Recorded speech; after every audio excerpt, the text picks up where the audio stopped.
હાલો તો બધાયની રામ રામ ને સીતારામ બધાય દાયરાની ને જય શ્રી કૃષ્ણ ને વહેલી હવાના સુપ્રભાત એન્ડ ગુડ મોર્નિંગ ઓલ. તો આજતા હે ને ફાઇનલી બધાયની બહુ મારા સબસ્ક્રાઈબર અને પ્લસમાં કે વ્યુઅર્સની બહુ બધી કોમેન્ટ હતી કે ભાઈ તમારું ગામ કયું, તમે ક્યાં ગામના છો, તમારું એજ્યુકેશન કેટલું, તમે કામ ભણેલા હો, એવી બહુ બધી કોમેન્ટ હતી. તો આજ ફાઇનલી બધું આપણે સસ્પેન્સ ક્રિએટ કરી નાખીએ. તો બસ આજ એ જ વસ્તુ બધી કહેવાની છે. તો પહેલાં તો હું મારું ઇન્ટ્રોડક્શન આપા. તો પેલા મારું નામ છે કેશવાલા કીર્તિ. તો બધા તમે ચેનલમાં જોવો જ હોવો બધાય કે ભાઈ કેશવાલા કીર્તિ નામ છે ચેનલ છે. ભાઈ કેશવાલા કીર્તિ જે મારું નામ છે ને એ સરનેમ કેશવાલા એ મારા પપ્પાની સરનેમ છે. અટાણે મારા લગ્ન થઈ ગયા છે ને હું રહું છું મારા સાસરાના ઘરે. તો ત્યાં સરનેમ છે ઓળેદરા. એટલે હજે મેં મારા ફેમિલીની બધાની રાજી ખુશી થઈને બધાની પરમિશન ઉતરી એટલે મેં મારા ચેનલનું નામ મારા પપ્પાના અટક ઉપરથી જ રાખ્યું કેશવાલા કીર્તિ. એટલે અમે કેશવાલા અમે મેરમાં ને પાછી લગ્ન એ વડોદરા મેરમાં જ મારા થયા છે. કારણ કે વડોદરા જ્ઞાતિ છે પાછી બેમાં આવે, ઓગોટીમાં આવે અને મેરમાં આવે. એટલે વડોદરા મેરમાં અમારા લગ્ન થયા છે. પણ ગામનું નામ છે એ પણ આજ વિડીયોમાં તમને બધાને કહેવાની છે. તો પહેલાં તો બેઝિકલી અહીં જોઉં તમે ખાલી થોડુંક સસ્પેન્સ એવું ક્રિએટ થોડુંક કરીએ, જાજુ નહીં અમારા વિડીયોમાં જાજુ આમાં કહી જ દેવાનું ગામનું નામ કામ છે. તો અમારું જે ગામ છે ને એ પોરબંદર જિલ્લાના લગભગ એરિયા કવરિંગ કરીએ ને તો 30 થી 32 કિલોમીટરમાં આવે જાય. તો ત્યાંથી પહેલાં તો અમારું ઇન્ટ્રોડક્શનમાં હું એટલું કાં કે ભાઈ બધા એજ્યુકેશનનું પૂછતા. તો જ્યારે મારા લગ્ન થયા ને ત્યારે હું કોલેજના આઈ થિંક બીજા વર્ષમાં હતી. એ પછીથી મારા કોલેજના 2 વર્ષ મેં અહીંયાથી કમ્પ્લીટ કીધા ને પ્લસમાં માસ્ટર ડિગ્રી એ પણ મેં અહીંયાથી કમ્પ્લીટ કીધી. અને કોલેજ મેં મારું કમ્પ્લીટ કીધું ડૉક્ટર વી.આર. ગોઢાણીયા કોલેજમાં. તો એ પણ પાછું બેચલર ઓફ કોમર્સ ઇંગ્લિશ મીડિયમમાં હારી. તો એમાં સવારમાં વહેલો મોર્નિંગનો ટાઈમ હોય એટલે તમે ખાલી જસ્ટ થિંક બધાય કરે શકે ભાઈ એટલું આથી સવારમાં વહેલું જવું એટલે પોહાય નહીં. અમારે બસ સવારમાં 6:30 વાગ્યામાં 5:30 વાગ્યામાં આવે જ જાતી. 6 વાગ્યાની બસ હતી વહેલી.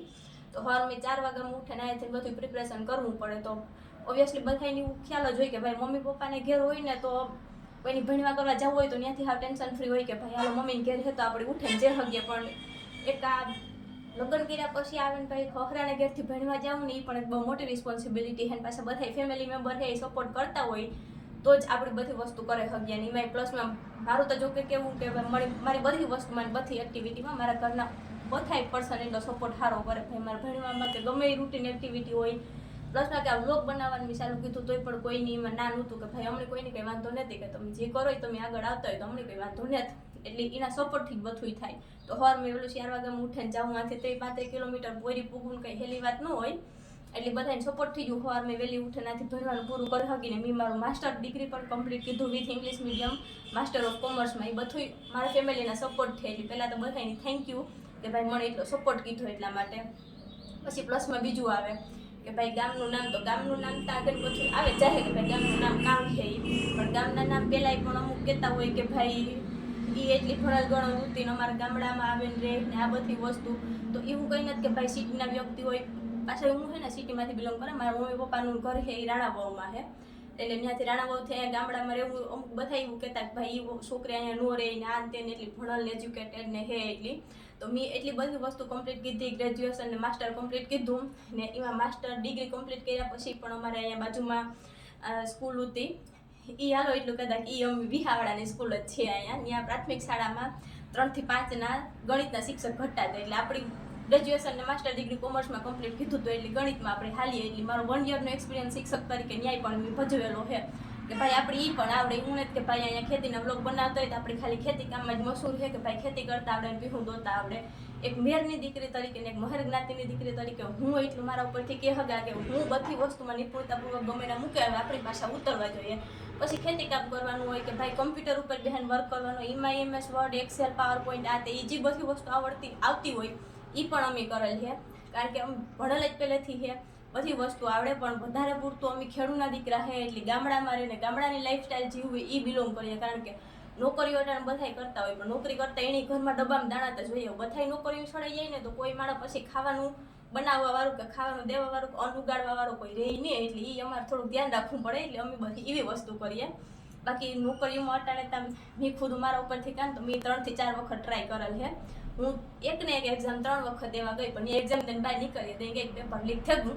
એટલે આપણે સરકારી નોકરી દાખા મૂકી દીધી. પાછા આપણે રહ્યા જરાક મિડલ ક્લાસ વર્ગમાં એટલે એનું કંઈ આવે નહીં. જરાક લાગ વરગું નાન તેને બધું વધે જાય ને કાં તો સારા માણસના જે છોકરા હોય એને વધારે લઈ લે એટલે આપણી ખેડૂતના દીકરા હોય તો આપણી ખેતી કામમાં એટલું કરે શકીએ ભાઈ આપણા પૂરતું આપણે કાઢે લઈએ ને એટલે આપણે ખેતી કામમાં જ અમારું ડેલી રૂટીન થઈ આગળ રાખ્યું કે આપણે બધું કરી શકતા હોય ભાઈ બધું આવડતું બધું હોય ભાષા બધી જાણીએ ભાઈ ગુજરાતી હિન્દી ઇંગ્લિશ ગમે ને ગમે એ કહે આપણે બધામાં વર્તતા આવડે ઇંગ્લિશ એ પાવરફુલ થતું હોય જ્યાં સુધી આપણે શુદ્ધ કાઠિયાવાડી ગુજરાતી ભાષામાં બધા સમજતા હોય ને ત્યાં સુધી એમાં સમજાવવાનો પ્રયાસ કરાય બહુ હાઈ લેવલની ગુજરાતીમાં ન જવાય કારણ કે હમણાં છે ને અમારે આ ભાષા બોલવી જ મીઠી લાગે એટલી ને એટલું ને પછી ગામના નામ સિવાય બીજું બધું કે ભાઈ ખેતીમાં ના તે બધી વસ્તુ કરતા આવડતી હોય ને કામ તો આપણે આગળ ગમે ના જાય ને કોઈ કંઈ કહે નહીં કે ભાઈ આ છોકરી ભણેલ છે કે આ છોકરી એટલે એજ્યુકેટેડ છે કે ગામડામાંથી આવે સિટીમાંથી આવે તો આ છોકરા અહીંયા નો રહે શકે આ વસ્તુ ન કરે શકે તો એ જે માણસ કહેતા હોય ને એને એક મારી ખાસ વિનંતી છે કે ભાઈ કોઈ પણ વસ્તુ કે કોઈ પણ વ્યક્તિ હોય ને એનું કેરેક્ટર જોવે ને એની લાઈફ કોઈ દી જજ ન કરાય